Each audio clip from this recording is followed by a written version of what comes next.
हाय guys, welcome against Chaudhary competition classes. तो Indian air force की जो अपडेट जारी किया था अभी कुछ दिन पहले, तो उससे रिलेटेड बहुत सारे कैंडिडेट थे जिनके मन में डाउट था।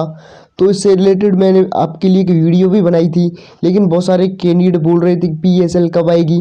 जो कैंडिडेट रियलिटी की भर्ती दे चुके हैं, जिनका मेडिकल क्लियर हो गया है, जिनको ग्रीन कार्ड मिल चुका है, और जो जिन कैंडिडेट का नाम 31 मई 2020 को जो सेकेंड इनटेक था 2020 का, उसकी जो PSL रिलीज़ की गई थी तो उसमें उनके नाम थे, लेकिन जब एनरोलमेंट लिस्ट आई थी तो उसमें उनके नाम हटा दिए गए थे। तो उनके लिए भी डाउट क्रिएट किए हैं। इंडियन एयरफोर्स ने जो नोटिफिकेशन जारी किया है तो डाउट होने भी चाहिए, क्योंकि उसने ऐसा ही कुछ अपडेट दिया है आपका जो इंडियन एयरफोर्स की जो ऑफिशियल वेबसाइट है उस पर। तो बहुत सारे डाउट हैं, क्लियर होने वाले हैं। उन कैंडिडेट के लिए जो कैंडिडेट रैली की भर्ती दे चुके हैं उनको इंतजार है PSL का, एनरोलमेंट लिस्ट का, क्योंकि बहुत सारे कैंडिडेट बोल रहे हैं कि प्रायोरिटी किसको दी जाएगी। PSL वालों को दी जाएगी जो आउट हो चुके हैं 31 मई 2020 को, या फिर रैली वाले कैंडिडेट को प्रायोरिटी दी जाएगी। तो जितने भी आपके डाउट है आई होप क्लियर हो जाएंगे। तो इस इंडियन एयरफोर्स का जो ऑफिशियल नोटिफिकेशन है उसको ही मैं रीडिंग करके, और जितना मैंने इस नोटिफिकेशन को समझा उसके अकॉर्डिंग ही मैं आपको बताऊंगा कि क्या कुछ रहने वाला है। तो इस जो नोटिफिकेशन आया है आप यहाँ से देख सकते हैं, जो अपडेट जारी किया गया है, जो एनरोलमेंट लिस्ट इनटेक फर्स्ट 2021 से रिलेटेड है। यह रिलेटेड जब किया गया है क्योंकि आपको पता है कोरोना वायरस की वजह से जो इनटेक फर्स्ट 2021 का जो एग्ज़ाम था नहीं हो पाया था। उसका जो एग्ज़ाम है अभी फ़िलहाल ख़त्म हुआ है 4 से 8 नवंबर के मध्य। तो उन कैंडिडेट को भी डाउट है कि इसका हमसे लेना देना तो नहीं है, क्या हमारा इस इनटेक में इंक्लूड होंगे या फिर वैकेंसी पर इसका कोई फ़र्क पड़ेगा। तो आई थिंक आपके डाउट क्लियर हो जाएंगे। तो एनरोलमेंट लिस्ट इनटेक फर्स्ट 2021 से रिलेटेड यह नोटिफिकेशन इंडियन एयरफोर्स द्वारा निकाला गया। आप यहाँ से जो फर्स्ट कॉलम है इसको यहाँ से आराम से देख सकते हैं।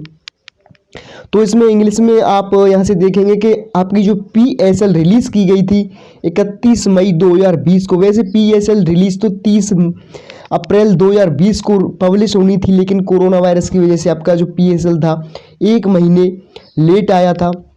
तो इसकी जो PSL वैलिडिटी है वह पूरे 6 महीने बढ़ा दी। 6 महीने की वैलिडिटी होती है, लेकिन पूरे 6 महीने और इनक्रीज़ कर दी गई है। अर्थात आपकी जो PSL वैलिड है, जो फर्स्ट इनटेक जो सेकंड इनटेक था 2020 का, उसकी जो PSL वैलिडिटी है वह 1 साल की हो गई है। अन्यथा इंडियन एयरफोर्स का जो एडवर्टाइजमेंट निकाला जाता है तो उसमें साफ साफ दिया गया होता है कि आपका जो PSL है उसकी जो वैलिडिटी है वह केवल 6 मंथ की होने वाली है। लेकिन आपका जो सेकंड इनटेक था 2021 का 2020 का, तो उसका जो एनरोलमेंट जब लिस्ट आई थी तो उसमें बहुत सारे कैंडिडेट के नाम नहीं आए थे, लेकिन उन कैंडिडेट के नाम उस PSL में आ गए थे जब वह PSL 31 मई 2020 को रिलीज़ की गई थी। तो उनको भी डाउट है। बहुत सारे कैंडिडेट पूछ रहे थे कि मैं स्टैंड बाई में था और मेरा स्टैंड बाई क्लियर नहीं हो पाया था, मैं बेलगांव से लौट कर आया था। तो उनके भी आई होप डाउट क्लियर हो जाएंगे। तो इस इंडियन एयरफोर्स की जो एडवर्टाइजमेंट या आपका अपडेट जारी किया गया है, इसका मतलब तो यही है कि जो कैंडिडेट जिन कैंडिडेट का नाम था PSL में और एनरोलमेंट लिस्ट में अपना स्थान नहीं बना पाए थे, और जिन कैंडिडेट का नाम एनरोलमेंट लिस्ट में था और स्टैंड बाई में रखे गए थे, तो जब स्टैंड बाई में रखे गए तो जब उन कैंडिडेट की वहाँ ज्वाइनिंग हुई तो उनको वहाँ से जो वैकेंसी थी उसकी थोड़ी कमी हुई, तो उनको वहाँ से वापस भेज दिया गया था। तो उन कैंडिडेट को भी डाउट है कि जब हम स्टैंड बाई में रखे गए थे और हमारा जो ज्वाइनिंग है वह क्लियर नहीं हो पाई थी, क्या हमारा सिलेक्शन इस PSL जो रिलीज़ होनी है दिसंबर में 2020 में उसमें हमारा नाम आएगा क्या। तो जो स्टैंड बाई वाले कैंडिडेट हैं उनको मैं बताता चलूँ, वह अपना स्थान थोड़ा श्योर ही मान सकते हैं उन कैंडिडेट की अपेक्षा जिन कैंडिडेट का नाम PSL में था लेकिन एनरोलमेंट लिस्ट में नहीं था, जो एनरोल किए गए थे कैंडिडेट।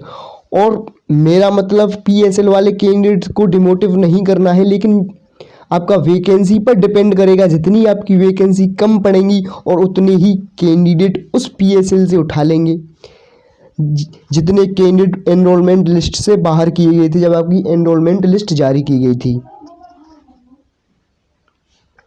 तो आपकी जो PSL है आप यहाँ से देख सकते हैं दिसंबर के लास्ट में जाकर आपकी पीएसएल रिलीज होने वाली है। यह टेंटेटिवली डेट बताई गई है, आप इसको यहाँ से नोट डाउन कर सकते हैं।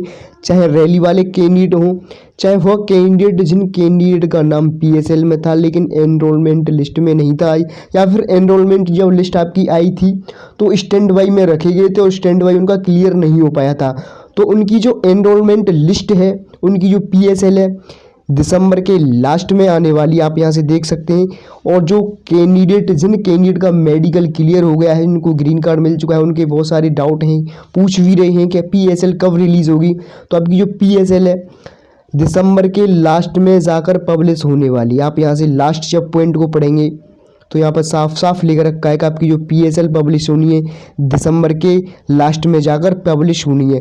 और आपकी जब एनरोलमेंट लिस्ट है, क्योंकि आपको पता है पीएसएल के कुछ समय पश्चात आपकी एनरोलमेंट लिस्ट आती है, तो आपकी जो एनरोलमेंट लिस्ट है जनवरी में रिलीज़ कर दी जाएगी। आप मैंने जो सर्किल किया आप यहाँ से देख सकते हैं, पीएसएल के बाद आपकी जो एनरोलमेंट लिस्ट आनी है, आप यहाँ से देख सकते हैं एनरोलमेंट लिस्ट पब्लिश्ड इन जनवरी 2021। तो आपकी जो एनरोलमेंट लिस्ट है जनवरी में आएगी और वहीं आपकी जो पीएसएल है दिसंबर के लास्ट में आ जाएगी। तो आई होप पीएसएल को रिलेटेड जितने भी कैंडिडेट थे, जिन कैंडिडेट के मन में डाउट था कि पीएसएल कब रिलीज़ होगी, तो पीएसएल आपकी दिसंबर में आने वाली है। वहीं आपका जो एनरोलमेंट लिस्ट है जनवरी के प्रारंभ में ही रिलीज़ कर दी जाएगी 2021 में। तो आपके डाउट क्लियर हो गए होंगे। आप पीएसएल आपकी दिसंबर में आएगी, वहीं आपकी जो एनरोलमेंट लिस्ट है जनवरी में आने वाली है। वो कैंडिडेट अपना इंतज़ार कर रहे हैं, रैली की भर्ती दे के आ चुके हैं, चाहे वह गुजरात से हो, राजस्थान से हो, बिहार से हो, हरियाणा से हो, कर्नाटका से हो, मध्य प्रदेश से हो। इससे पहले भी 6 स्टेटों में रैली की भर्ती कराई गई थी। उनका जो इनटेक था 2021 का फर्स्ट इनटेक था, उनकी जो पीएसएल थी 31 अक्टूबर को आनी थी, लेकिन वह 31 अक्टूबर को नहीं रिलीज़ की गई थी, क्योंकि जब तक आपका पूरा जो प्रोसेस था कंप्लीट नहीं किया गया था, तो इस वजह से आपका इस बार चेंज किया गया है। आपकी जो पीएसएल है दिसंबर के लास्ट में रिलीज़ कर दी जाएगी और आपका जो एनरोलमेंट लिस्ट है जनवरी में आ जाएगी। तो आई थिंक आपके जितने भी डाउट हैं क्लियर हो गए होंगे। और उन कैंडिडेट को मैं बताता चलूँ जिनका नाम पीएसएल में था, तो वो भी आप यहाँ से लगभग मान सकते हैं उनका नाम भी आ सकता है जब एनरोलमेंट अर्थात जब पीएसएल रिलीज़ की जाएगी दिसंबर में। तो दिसंबर तक आप वेट करें। जो कैंडिडेट पीएसएल में उनका नाम था 31 मई को जब पीएसएल रिलीज़ की गई थी, तो उनमें उनका नाम था, लेकिन एनरोलमेंट लिस्ट से बाहर कर दिए गए थे। तो उनका नाम आ सकता है जब पीएसएल पब्लिश की जाएगी 2020 के दिसंबर के लास्ट में जाकर। और जो जिन कैंडिडेट का नाम पीएसएल में था और एनरोलमेंट लिस्ट में भी था, एनरोल किए गए थे लेकिन स्टैंड बाई में रखे गए थे, और उनकी जो स्टैंड बाई था क्लियर नहीं हो पाया था, 0.25 या फिर कुछ नंबर से रह गए थे, तो उनके चांस पूरे बढ़ रहे हैं जो कैंडिडेट स्टैंड बाई में रखे गए थे, चाहे वह एक्स ग्रुप का कैंडिडेट हो, चाहे वह वाई ग्रुप का कैंडिडेट हो। क्योंकि बहुत सारे कैंडिडेट पूछते हैं कि मैं एक्स ग्रुप से बिलोंग करता हूं, और बहुत सारे कैंडिडेट पूछते हैं मैं वाई ग्रुप से बिलोंग करता हूं, मैं स्टैंड बाई में रखा था और मेरा स्टैंड बाई क्लियर नहीं हो पाया था। वहीं बहुत सारे कैंडिडेट बोलते हैं कि मैं एक्स ग्रुप में रखा गया था और मेरा स्टैंड बाई क्लियर नहीं हो पाया था। तो एक्स वाई बोथ के लिए है यह। आपको पता है एक्स की जो वैकेंसी होती है, जो एक्स ग्रुप होता है उसकी थोड़ी ज़्यादा वैकेंसी होती है एक कंपैरिजन देखा जाए तो वाई ग्रुप की अपेक्षा। तो आई होप आपके जो डाउट है क्लियर हो गए होंगे। इसमें केवल यही बताया गया था। देखिए इसका सिंपल सा एक ही कारण हम निकाल सकते हैं, जो पीएसएल था उसको इंक्रीज़ क्यों किया गया। देखिए 6 महीने बढ़ा दी गई है, क्यों बढ़ाई गई है, इसका क्या मतलब है। इसका यही मतलब है कि जो कैंडिडेट पीएसएल में थे, एनरोलमेंट लिस्ट से बाहर कर दिए गए थे, उनका नाम डेफिनेटली यहाँ आने वाला है। डिपेंड करेगा आपकी मेरिट पोजीशन पर। इसमें यह भी बताया गया है कि आपका डिपेंड करेगा आपकी जो मेरिट पोजीशन है कैसी है। और उनकी पुलिस वेरिफिकेशन भी हो गई थी, आप यहाँ से देख सकते हैं। और जो पुलिस वेरिफिकेशन उनकी पूरी तरीके से नहीं कन्फर्म हो पाई थी, तो उनका नाम ऑटोमेटिकली कैंसिल कर दिया जाएगा। इसमें ऐसा कुछ भी बताया गया है जो लीगल तौर पर आपका जो पुलिस वेरिफिकेशन किया गया था, क्योंकि जो कैंडिडेट थे जिनका पीएसएल में नाम आया था, तो उसके बाद शायद उनका कुछ कैंडिडेट का पीएसएल आने के बाद पुलिस वेरिफिकेशन हो गया था। और वहीं यदि आपका टैटू है तो उससे आपके बॉडी पर, तो उसे रिलेटेड भी यहाँ बताया गया है। आपको वैसे पता होगा कि कहाँ टैटू होना चाहिए और कहाँ टैटू नहीं होना चाहिए। तो ये सब कुछ इस जो अपडेट जारी किया गया था यही बताया गया है। तो आई थिंक आपके समझ में आ गया होगा PSL का जो टाइम है 6 महीने बढ़ाने का, एक यहीं से हम सीधा सा मतलब निकाल सकते हैं कि इस बार इंडियन एयरफोर्स डेफिनेटली जो PSL आई थी और उसमें उनके नाम थे, एनरोलमेंट लिस्ट में नाम नहीं आए थे, तो वहाँ से बिल्कुल उठाने वाला है, चाहे वह एक्स ग्रुप से बिलोंग करता हो चाहे वह वाई ग्रुप से बिलोंग करता हो। तो आई थिंक आपके समझ में सब कुछ आ गया होगा, और जो कैंडिडेट्स चैनल पर पहली बार विजिट कर रही हैं चैनल को सब्सक्राइब कर लें, आपको कुछ ना कुछ इन्फॉर्मेशन अवश्य ही मिली होगी। तो जय हिंद।